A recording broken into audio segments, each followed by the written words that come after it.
ఎక్కడెక్కడ pin to pin pin to pin pin to pin pin to pin ప్రతి area, ప్రతి second, ప్రతి మూల, ప్రతి దానిలో దూరిపోండి. ఎక్కడేం తప్పు చేశానేమో ప్రభు, అది వెళ్ళాను కదా, అక్కడేమో పొరపాటు చేసి ఉంటానేమో, ఇలా చేశాను కదా, అక్కడేం తప్పు చేసి ఉంటానేమో, ఇలా ఫోన్ చూస్తున్నాను కదా, అక్కడేం తప్పు చేశానేమో, అయ్యా నాకు తెలియకుండా తప్పు జరిగిపోయిందేమో, నాకు తెలియకుండా ఎక్కడైనా పొరపాటు చేశానేమో. ఎవడైనా అయోగ్యంగా బలంలో ప్రవేశిస్తే ఏమవుతుంది? రాసిపడిన బైబిల్లో ఉందా? ఎవడైనా అయోగ్యంగా ఏముంది? చాలా మంది నిద్రిస్తున్న రాయబడి ఉంది. అంతటి పరిస్థితులకు మనం వెళ్ళాలా? ఈ రాత్రి ఇదే అనుకూల సమయం, ఇదే అనుకూల సమయం, ఇదే అనుకూల సమయం. రేపొద్దున మనం బతుకుంటామని నమ్మకమే లేదు. రాత్రే రావచ్చేమో, ఇప్పుడే రావచ్చేమో, ఈ క్షణమే అవ్వచ్చేమో, రేపొద్దున మనది కాదేమో.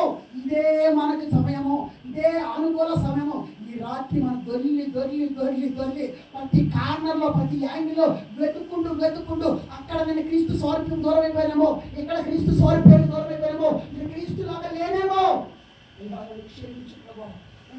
సరిచేయి ప్రభు, ఇక్కడి నుంచి నాకు వేరేది నాకు నీ చిత్తములు లేనిది, నీకు ఇష్టము కానీ ఏది నాకు చూడడానికి లేదు.